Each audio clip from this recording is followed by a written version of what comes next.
Pueden tomar asiento, por favor. Hoy muy contento de estar nuevamente por acá. La semana pasada, hermano Samuel, les dije, tengo que venir a estrenar este púlpito, ¿verdad? No había venido, no lo había visto, muy hermoso. Hoy estoy junto a mi esposa, mis hijos que están aquí conmigo, así que siempre muy contento de que ellos siempre nos acompañan en este ministerio, que es un ministerio familiar, nuestro ministerio familiar. En esta hora vamos a meditar en la palabra del Señor, muy agradecidos con Dios por esta enorme oportunidad de poder estar acá en esta iglesia de West New York, que desde que uno entra por acá, solo amigos, amigas se encuentran uno por acá, ¿verdad? Solo abrazos y abrazos. De allá de la puerta, cuando llego aquí a este lugar donde entramos para orar, duró como 30 minutos, ¿verdad?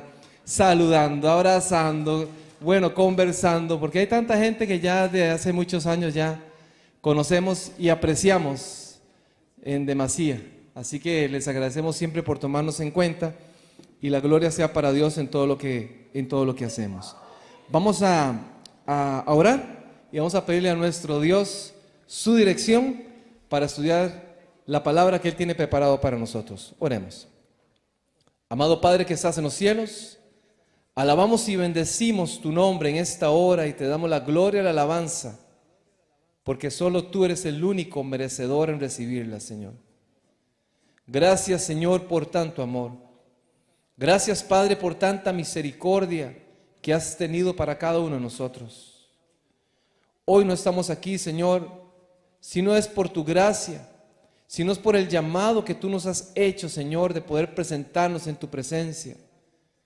Tú conoces, Señor, lo que tenemos que cambiar. Tú conoces nuestras luchas. Tú conoces, Señor, lo que nos aparta, lo que nos aleja de ti. Y queremos pedirte en esta hora, oh Padre, que tú pongas el querer como el hacer de tu buena voluntad en nuestras vidas. Respalda, Señor, al estudiar tu palabra, y que tu presencia esté en cada uno de nosotros. En el nombre de tu Hijo amado Cristo Jesús lo pedimos. Amén. Amén. Amén.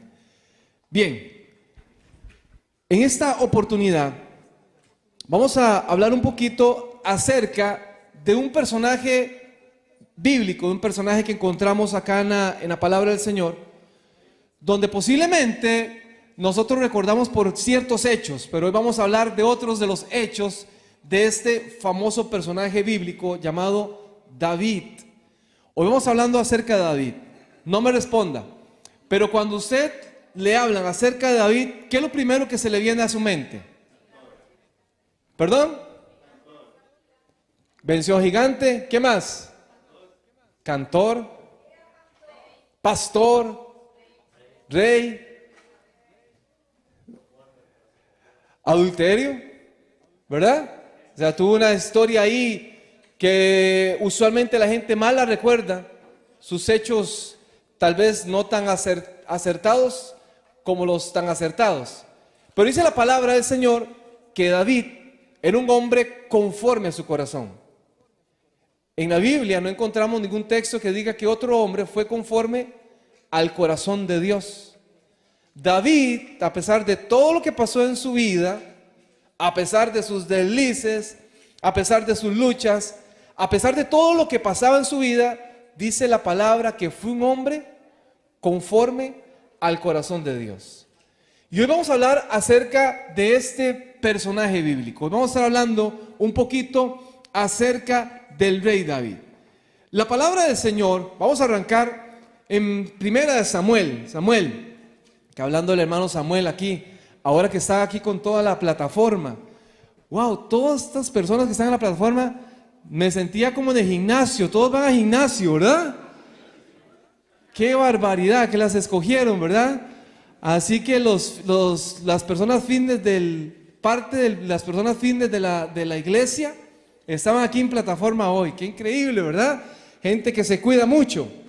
Bien, hablemos de primera de Samuel, el capítulo 17, que es allí donde no vamos a leer. Yo sé que hay muchos de ustedes también que se preocupan por su salud, así que no podemos pasarlos a todos, pero bueno, hoy me sentí así, contento con toda esa gente que está aquí, conmigo aquí arriba. Primera de Samuel capítulo 17. No vamos a leer toda la historia, pero sí vamos a recordar un poquito acerca de lo que pasó en aquel contexto. Y de allí comienza la vida de aquel pastor de ovejas que Dios sacó su vida del anonimato, ¿verdad? De aquel famoso rey David. Primera Samuel capítulo 17. Dice la palabra del Señor que los filisteos se reunieron para hacer guerra contra el pueblo de Israel. Y noten ustedes el capítulo 1 que dice que se reunieron, se congregaron en Soco, que pertenece a Judá, y acamparon entre Soco y Azeca en Efesdamín. Y también Saúl y los hombres de Israel se juntaron y acamparon en el valle de Ela y ordenaron la batalla contra los filisteos. A ver, la historia bíblica dice que los filisteos se reunieron para hacerle guerra al pueblo de Dios. Así que el pueblo de Dios, liderado por su rey Saúl, lo que ordenó también es que se prepararan para la batalla. Y noten ustedes lo interesante, los detalles que encontramos en la palabra del Señor. Dicen que los filisteos estaban de un lado, de este lado, y los israelitas estaban de este otro lado. Y ahí, justo en medio de los dos, un valle. Una zona que los dividía. En esa zona, era una zona donde se iba, por supuesto, se pensaba que ahí era donde se iba a gestar aquella guerra. Pero la historia cambió, porque resulta que dice que el pueblo de los filisteos, del enemigo del pueblo de Dios, salió un hombre, un paladín, dice, era un luchador, era un Goliat, era un hombre alto. Aproximadamente Goliat medía de 2 a 3 metros. ¿Se imaginan ustedes? ¿Alguien de aquí calza en sus zapatos? ¿Tiene talla 22? ¿Alguien de aquí? ¿Nadie tiene talla 22? ¿Verdad? Yo no conozco a alguien personalmente, pero sí sé que un ex basquetbolista profesional calzaba 22. ¿Quién creen ustedes que es? Shaquille O'Neal. Shaquille O'Neal, ¿verdad? Y por ahí tienen un lugar donde tienen zapatos de Shaquille y la gente llega y mete su pie ahí, claro. Tiene que meter los 2 pies juntos para que pueda entrar tendría que uno caminar ahí, ¿verdad? En el zapato de Shaq, ¿verdad? Talla 22. Ahora, Shaquille O'Neal mide más o menos 2 metros con 12, creo, por ahí anda, ¿verdad? Los que conocen de básquetbol ahí me pueden mencionar o me pueden recordar. Como 2 metros 12 es lo que mide. Aquel hombre era mucho más grande que Shaquille. Medía hasta 3 metros. ¿Se imagina? Shaquille tenía que volverlo a dar para arriba. Usted se pone a la par de Shaquille y usted tiene que volver a hacer así, ¿verdad? Para volver a ver, porque es enorme. Pero aquel paladín que comenzó a retar al pueblo de Dios era mucho más grande, mucho más preparado, mucho más fuerte. Tenía una espada, tenía una coraza. Y venía todos los días, dice la palabra del Señor, a amedrentar al pueblo. Y decía: ¿quién se atreve? El que se atreva de ustedes a venir a luchar conmigo, a vencerme. Si alguien me vence, nosotros seremos sus esclavos. Y dice la palabra que todas las mañanas venía a insultar, a amedrentar al pueblo de Dios. Y el pueblo de Dios, a pesar de que tenía una gran cantidad de soldados, ninguno respondía. Parecía que no había nacido el hombre que quería enfrentar a aquel gran gigante. No había. Pero Dios, que tenía todo bajo control, ya había visto a un pastor, a un jovencito que pastoreaba. Y entonces, dice la palabra del Señor, que el papá de David mandó a David porque sus hermanos formaban parte del ejército del pueblo de Dios.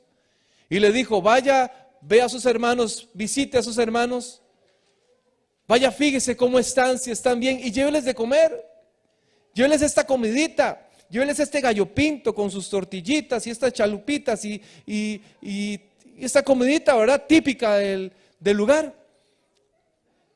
Casera, ¿verdad? Hecha en casa. Así que David, dice la palabra, que deja sus ovejas.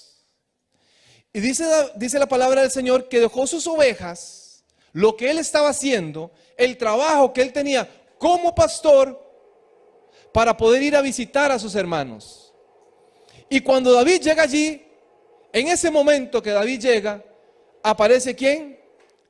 Aquel Shaquille O'Neal filisteo, ¿verdad? Aquel grandote se aparece y comienza a hablar y comienza a decir: ¿quién es? ¿Quién se va a venir contra mí? ¿Quién va a ser el que me va a vencer? A lanzarle nuevamente el reto al pueblo de Dios. Y David, aquel joven, acostumbrado a situaciones adversas por lo que él hacía, acostumbrado a enfrentar leones, osos, por lo que la palabra del Señor dice. David dice: ¿y quién es este? ¿Quién es este incircunciso? ¿Quién es este que viene aquí a amedrentar, a meterle miedo al pueblo de Dios?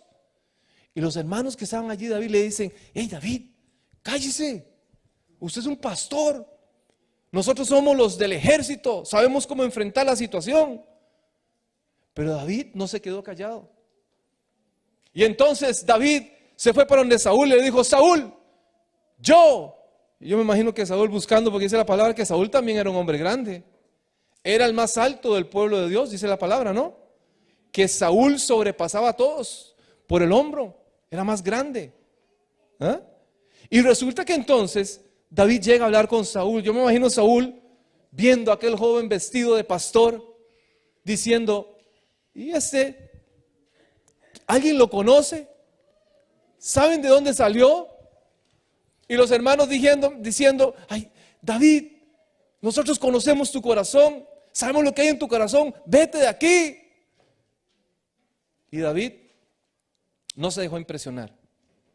Dice la palabra del Señor que David asumió el reto, que David tuvo la valentía.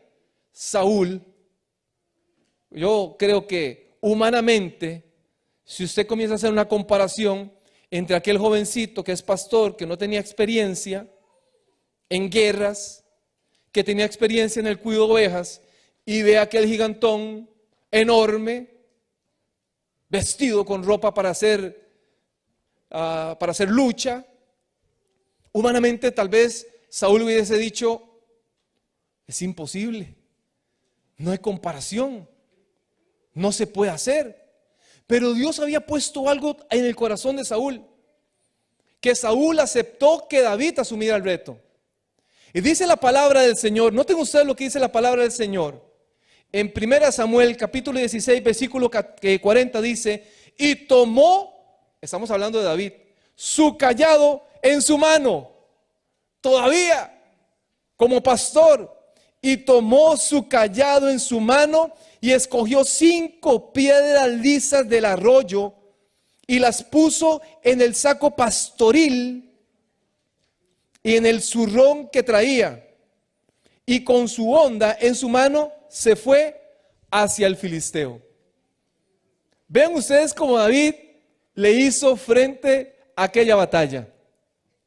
Dice que Saúl en algún momento intentó ponerle su ropa, su traje para ir a pelear, y le quedaba tan grande que David decía: no me siento cómodo, no puedo caminar ni siquiera con esto, no puedo.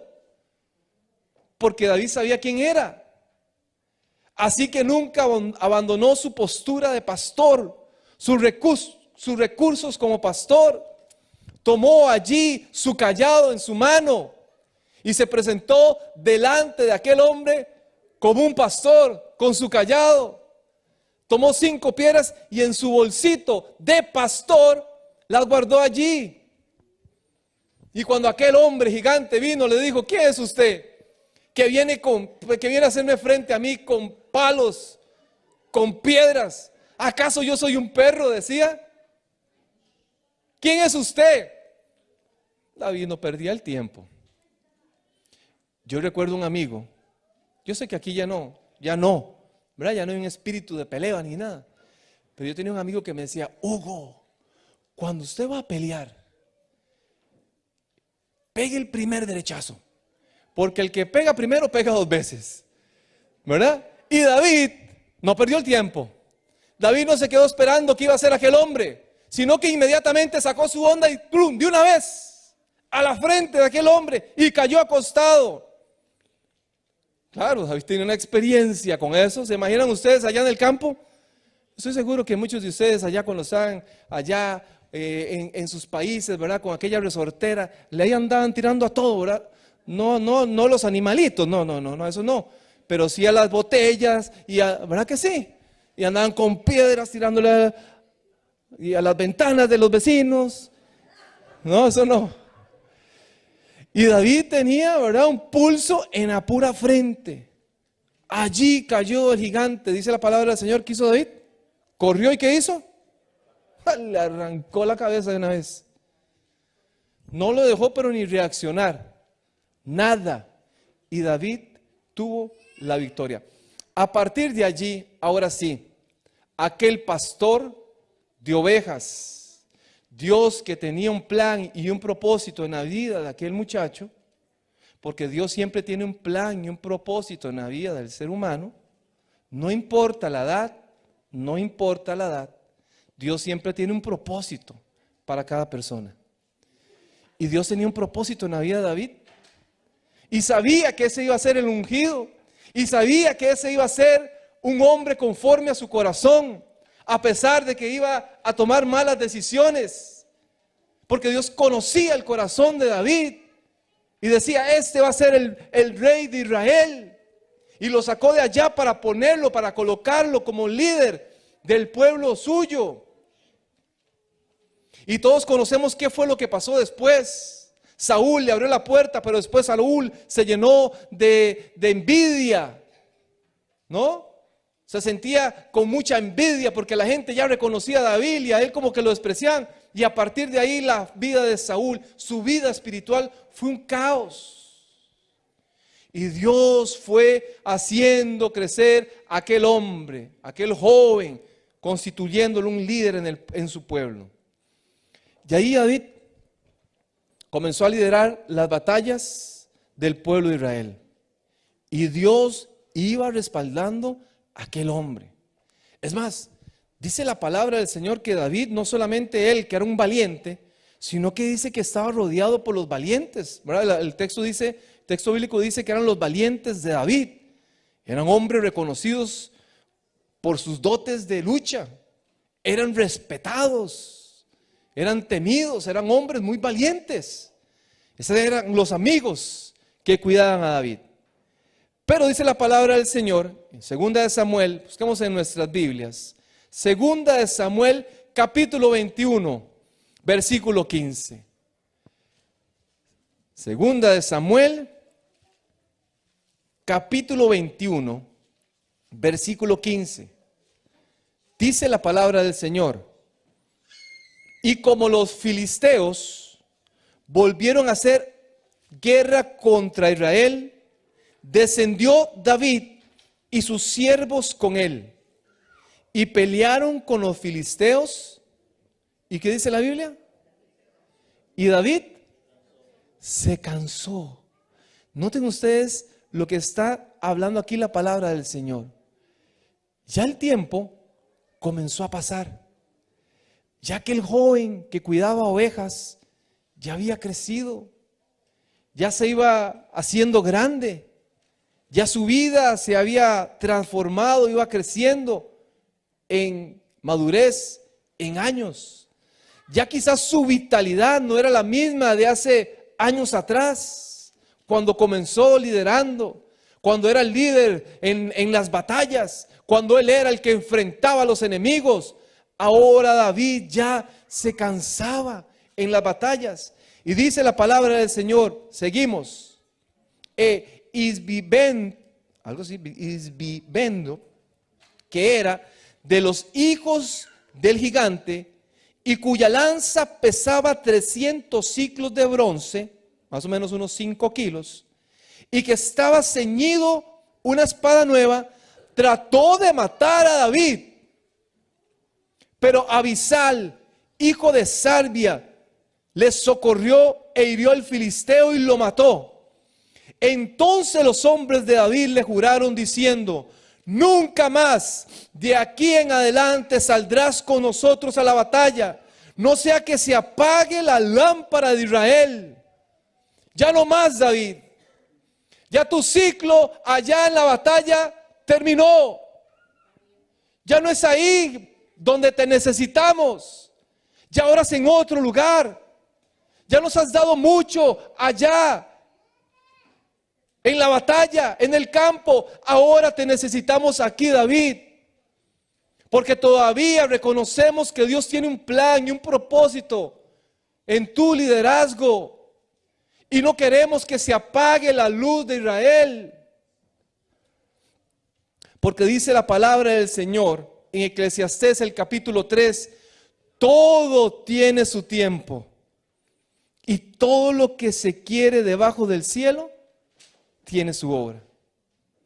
Hay un tiempo para nacer, hay un tiempo para morir, hay un tiempo para plantar, hay un tiempo para arrancar lo plantado, hay un tiempo para matar, hay un tiempo para curar, hay un tiempo para destruir, tiempo para edificar, tiempo para llorar, tiempo para reír, tiempo para endechar, tiempo para bailar, tiempo para esparcir las piedras y tiempo para juntar las piedras. Todo tiene su tiempo. Y la vida pasa. Y todos vamos cumpliendo un ciclo en la vida. Todos. Vamos cambiando. La vida nos va transformando. Jóvenes, la juventud no es eterna. Vamos cambiando.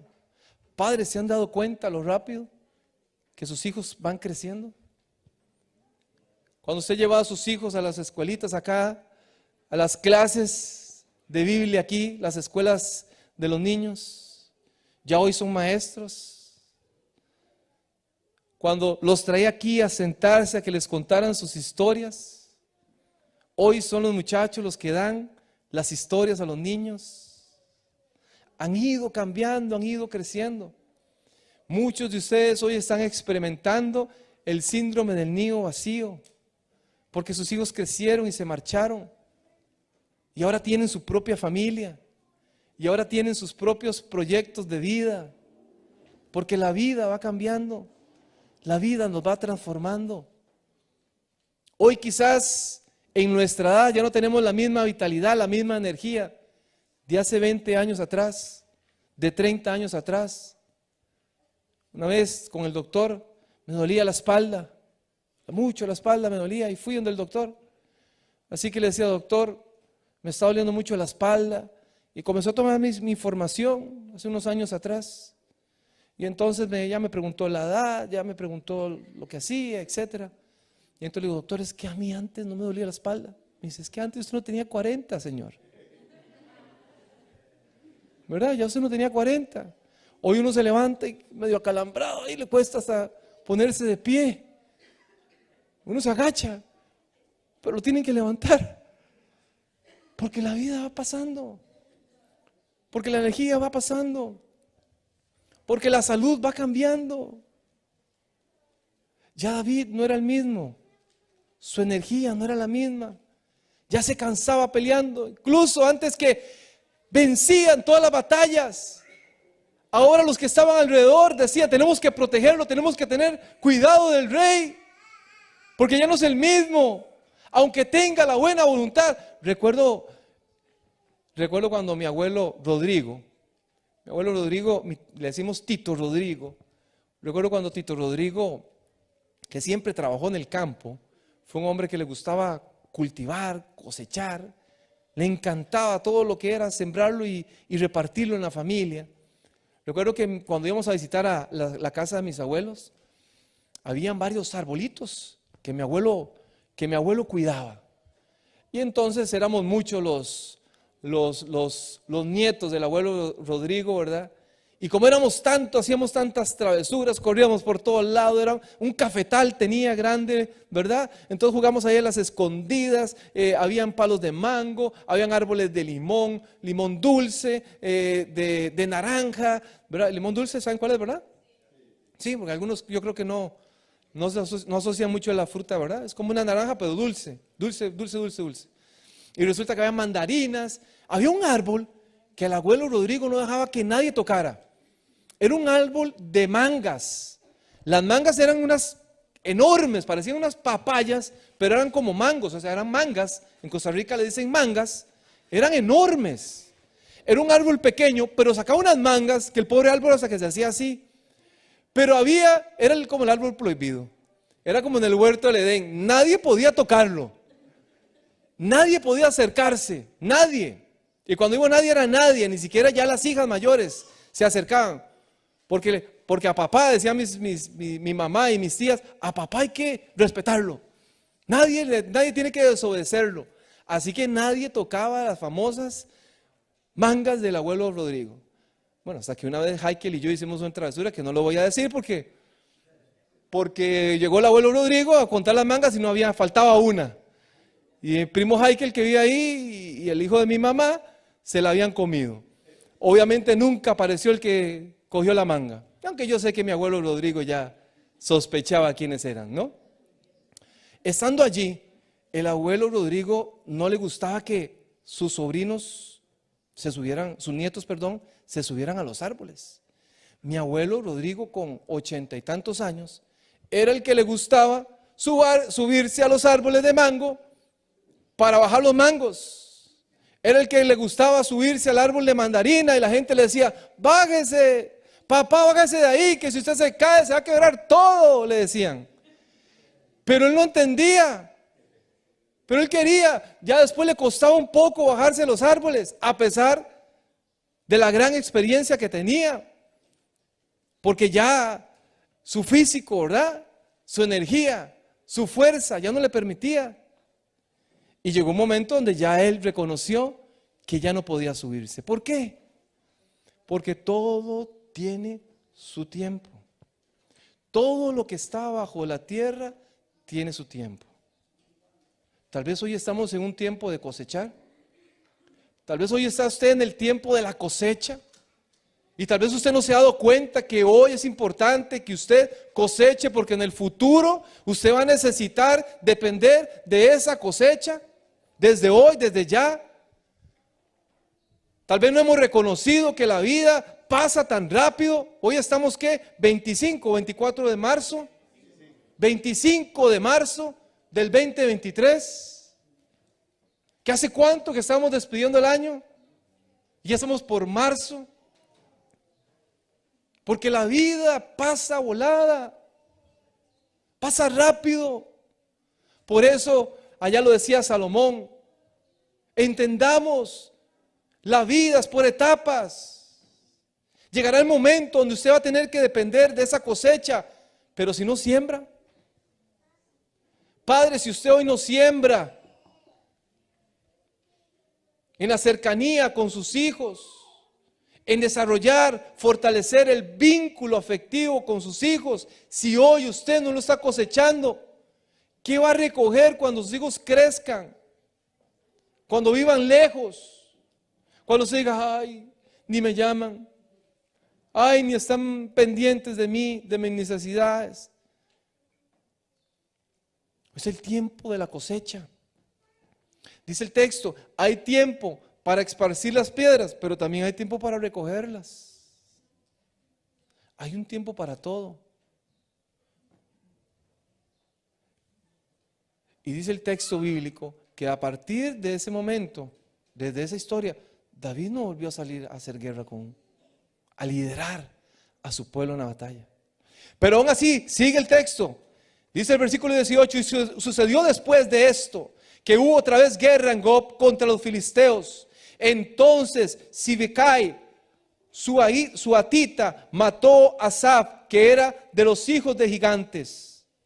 Y hubo guerra otra vez en God contra los filisteos, en la cual el Anán, hijo de Jag Oregim de Belén, mató al hermano de Goliat, Geteo, el asta cuya lanza era como el rodillo del telar. Después hubo otra guerra en Gad, donde hubo un hombre de gran estatura, el cual tenía 12 dedos en las manos, otros 12 en los pies, 24 por todos, y también era de los hijos del gigante. Este desafió a Israel y lo mató Jonatán, hijo de Simar, hermano de David. estos 4 le habían nacido al gigante de Gat, los cuales cayeron por la mano de David y por la mano de sus siervos. Aquí cuando se refiere que por la mano de David y por la mano de sus siervos, le están dando obviamente reconocimiento al líder que era David. Pero ya habían sido sus amigos los que habían acabado con sus enemigos. Apareció aquel gigante, otro gigante, un gigante diferente, ¿no? Que tenía 6 dedos en cada mano. No me imagino qué cosa, es como un monstruo, ¿no? Algo enorme con 6 dedos en cada mano. Y ya allí sus amigos le dieron muerte a aquellos gigantes. Ya David había cumplido, ya David había dado. ¿Saben que llega un momento donde tal vez uno como líder, tal vez se siente que en algún momento ya uno como que lo están haciendo un poquito a un lado? Y yo quiero reconocer a la gente de esta iglesia, que tenemos líderes, gente mayor que durante muchos años se han esforzado por mantener el liderazgo en la iglesia, por hacerle frente a la iglesia, por estar enseñando, por estar incentivando en la gente el hecho de venir. Y ¿saben? Nosotros gracias a este liderazgo le debemos allá a tantas iglesias que han nacido, gracias al liderazgo de muchos de los que están hoy aquí. Pero necesitan también gente nueva, que comience también a acompañarlos, que comience también a ayudarlos, que comiencen a asumir las riendas del liderazgo y que digan: estamos presentes, ustedes no están solos, vamos a hacer la batalla. Hay gente preparada, jóvenes que se preparan académicamente, que tienen conocimiento, que tienen sabiduría. Hay gente que tienen dones, talentos. Hay gente que es líder y que hoy está sentada, que posiblemente está reteniendo, ¿verdad?, ese don que Dios le dio. Póngalo a trabajar. Intégrese al trabajo. Vienen a una campaña ahorita. Algunos de ustedes van a tener participación en esa campaña. Es el momento que la iglesia respalde y que diga: aquí estamos. ¿Qué podemos hacer? ¿En qué podemos servir?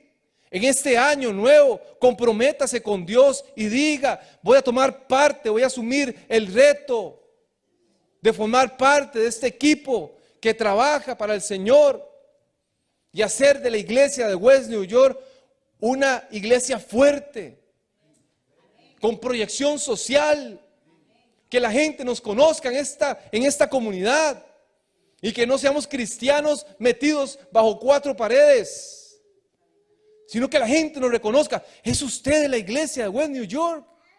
Wow, los que ayudan aquí en la comunidad, los que están presentes. No solamente, hermanos, por favor, una crítica, de verdad, no hay críticas constructivas ni negativas. Crítica es crítica, una crítica. Ya, hermanos, vean, con todo respeto, y no sé si aquí lo han hecho o se lo hicieron ahorita, no sé, no quiero caer mal ni nada, pero la gente dice: hermanos, vamos a salir hoy en la tarde a repartir panfletos para invitar ¿cómo se llama?, para la campaña. ¿Quiénes van? Los mismos 4 de siempre, a tocar puertas, a dejar papelitos que al final se convierten en papel. Y queremos que la gente nos reconozca por un papelito que está debajo de la puerta. ¿Por qué no hacer proyección social, que la gente nos vea trabajando y que diga: a esa iglesia quiero visitar, esa iglesia la quiero conocer, porque hay gente diferente que se preocupa por las necesidades del pueblo de acá, de West New York? Gente que está ahí dispuesta a colaborar, a ayudar de una manera diferente, a hacer un evangelismo diferente, distinto. Se llama pensamiento divergente. Pensamiento diferente. ¿Qué podemos hacer aquí? Pensamiento divergente. Nos cuesta tener ese pensamiento, que es decir: hoy vamos a ser creativos. ¿Qué vamos a hacer para que la gente nos reconozca? ¿Cómo vamos a impactar esta comunidad? A los jóvenes de aquí, de esta comunidad, a los adultos, a las familias de esta comunidad, a todo el pueblo que está aquí, a la gente, no sé, la gente indocumentada de este lugar. ¿Qué podemos hacer para ayudarles, para traerlos? Hay iglesias que dan cursos de inglés, cursos de manualidades, cursos de cocina, y y están constantemente proyectándose. ¿Qué podemos hacer? ¿Qué puede hacer desde su brecha? Desde lo que usted hace para ponerlo al servicio del Señor. Es que a veces es tan fácil decir, ahí va el hermano Samuel, dejémoslo que el hermano Samuel siga ahí. Ahí viene el hermano Samuel, otra vez. Y otra vez hermano Samuel. Y por ahí, bueno, no voy a decir más nombres porque muchos de ustedes siempre están así, han asumido el rol durante tanto tiempo. Más participación, mayor involucramiento. Ahora eran los valientes de David los que tomaron las riendas. David, descansa un poco.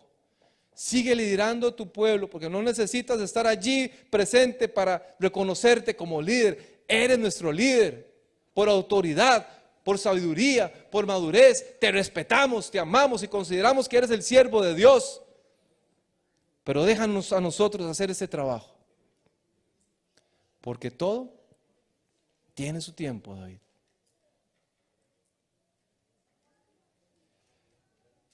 Yo desconozco cuál es su ruta de vida. Desconozco hacia dónde quiere llegar usted en su vida espiritual. En el año 1929, ustedes han escuchado esa historia real. De hecho, hay una película, hay libros que hablan acerca de este incidente. El 1 de enero del año 1929, un jugador de fútbol llamado Roy Riggles. ¿Alguien ha escuchado el libro El Camino Incorrecto? The Wrong Way. Habla acerca de este hombre. Dice que había un partido de fútbol americano. Era una final de fútbol americano, una final universitaria en el Supertazón, en California. Y habían allí dos universidades, la Universidad de California y el Georgia Tech. Ellos estaban ahí luchando por el campeonato, era la final. Y este hombre, Roy, era el central, ella estaba allí. Y dice que en algún momento, cuando él comienza a contar su historia, la historia de este hombre, dice que estaba ahí, el balón estaba en disputa. Y dice que él tomó el balón y en ese momento recibió un impacto donde él quedó, fue tal impacto que quedó al revés, hacia donde estaba su área, su marco. Y así que él salió corriendo. Y entonces él salió corriendo a toda velocidad. Y cuando sus compañeros lo comenzaron a ver, él iba solo corriendo, ya iba a llegar. Le comenzaron a gritar, Roy, vas por el camino incorrecto, hacia ahí no es, hacia allá no tienes que anotar, es hacia allá. Y comenzaron a gritarle, claro, por supuesto. Los contrincantes estaban también como atónitos. Estaba también el narrador que decía, no lo puedo creer, me estoy volviendo loco, ¿qué está pasando aquí? Nadie podía creer lo que estaba pasando allí en el terreno de juego. Y aquel hombre iba corriendo con el balón, iba a anotar al otro lado, iba a hacer un touchdown hacia el lado, hacia su propia, ¿cómo se llama eso? ¿En el qué? End zone. Yo no hablo mucho inglés. Hacia su propia zona, hacia la zona final. ¿Sí? Ok, que sí se hablo. Así que entonces llegó ahí a la zona final, donde tenía que anotar. Para mala fortuna suya, era para su propio marco. A ver, hay gente que en la vida le está pasando lo que posiblemente le pasó a este hombre Roy. Hay gente que está corriendo hacia el camino incorrecto. Hace un tiempo atrás, fuimos a ver un partido de básquetbol con familia que estaba participando mi hijo Aarón. Y entonces hubo una jugada muy interesante. Estamos nosotros viendo el partido de básquetbol cuando de pronto uno de los compañeros de Aarón tomó la bola, iba picando la bola y salió corriendo hacia su propio marco. Y entonces fue una situación como eso en cámara lenta, como que se lo hubiesen puesto en ¿cómo es que se llama? En que le ponen slow motion, ¿verdad? Y entonces resulta,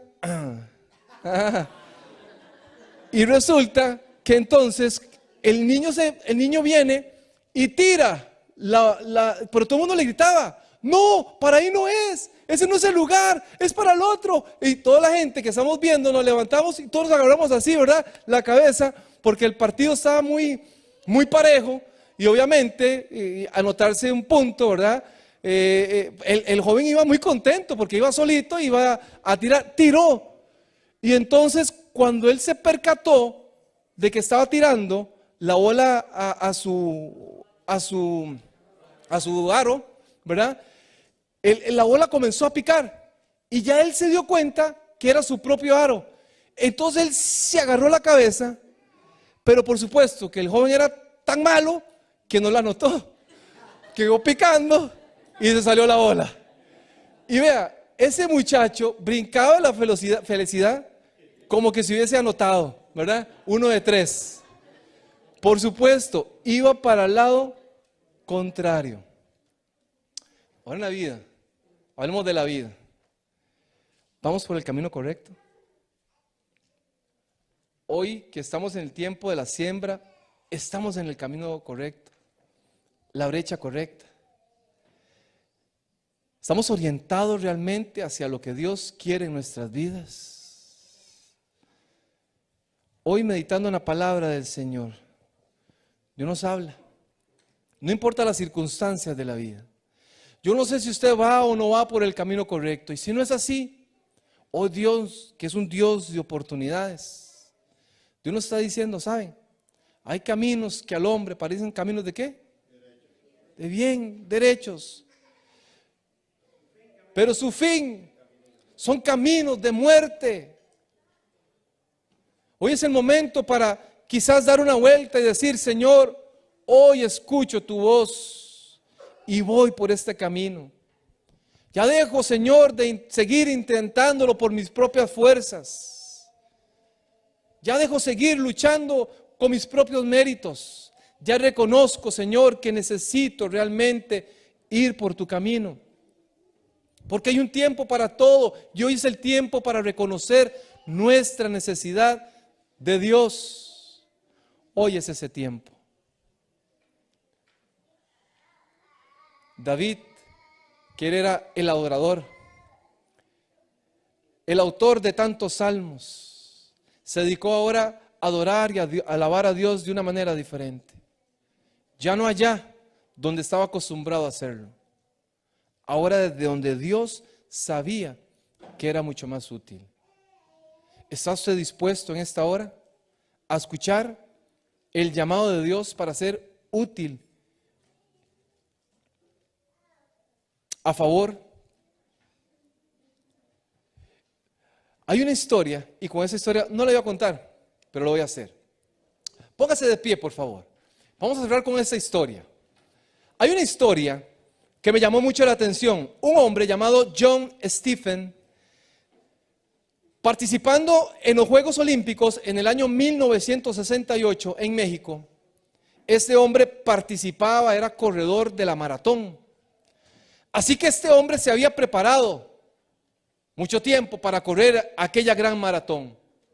Y aquel hombre comenzó a correr aquella larga y dura carrera cuando de pronto John sintió como un desgarro en su pierna.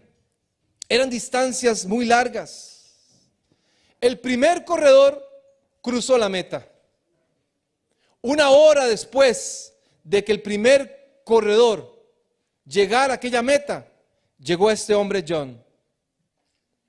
Y cuando a la gente le comenzó a preguntar que por qué persistió, que por qué siguió corriendo, en ese caso, caminando, que por qué no desestimó el hecho de retirarse y decir, mejor me quedo a un lado. Él dijo, ¿saben por qué? Porque aquí me mandaron con un propósito. Porque aquí mi país me mandó con un sentido y el sentido era que terminara la carrera. Yo quiero que usted entienda que Dios le llamó para que usted terminara su carrera. No importa en la condición en la que se encuentre hoy. No importa la carga, no importa el dolor, no importa lo que usted hoy está pasando. Hoy es el tiempo para que reconozcamos nuestra necesidad de Él. Nuestra necesidad de Dios. Hoy es su tiempo. Todo lo que está bajo la tierra tiene su tiempo. Y hoy es su tiempo. Hoy es el tiempo para que usted haga cuentas con Dios. Para que usted y yo hagamos cuenta con aquel que decidió entregar su vida para darnos vida eterna. Hoy es el momento. ¿Habrá alguien en esta hora que quiera decir: Hugo, estoy dispuesto a entregar mi vida, a correr de la mejor manera, aunque a veces me sienta cansado, a entender, Hugo, que en algún momento de mi vida tal vez no he tomado las mejores decisiones, pero hoy quiero enderezar mi camino e ir por el camino correcto? A reconocer que bueno, que necesito disponerme más para que el Señor haga una obra en mi vida. Hoy es el momento. Le invito a orar para que Dios tome el control de su vida, para que Dios ponga ese querer como el hacer de su santa voluntad en su corazón, y a partir de ese momento nuestras vidas sean diferentes. Oremos. Amado Padre que estás en los cielos, te alabamos en este momento nuevamente porque eres bueno con nosotros, Señor. Señor, te reconocemos en nuestra vida, oh Padre. Hoy reconocemos, Señor, nuestra condición. Sabemos, Señor, que todo lo que hay bajo la tierra tiene su tiempo, Señor. Pero quizás hemos sido malos administradores de ese tiempo. Quizás no hemos administrado nuestra vida de la mejor manera, oh Dios. Nuestra salud, nuestras finanzas, nuestra vida afectiva, la crianza de nuestros hijos, nuestra familia, lo que hacemos, Señor. Pero queremos pedir tu dirección, oh Dios. Enséñanos, Padre, si vamos por el camino incorrecto, y ayúdanos, Señor, a enderezar nuestra brecha, Dios. Padre, pon en nosotros el querer como el hacer de tu buena voluntad. Permite, Señor, que a partir de ese momento podamos seguir escuchando tu voz, tu llamado en nuestras vidas, Señor. Haz una obra en ellas, Señor, en nuestra familia, en nuestros hogares. Lo pedimos, oh Dios, en el nombre de tu Hijo amado Cristo Jesús. Amén y amén. Puede tomar asiento, por favor.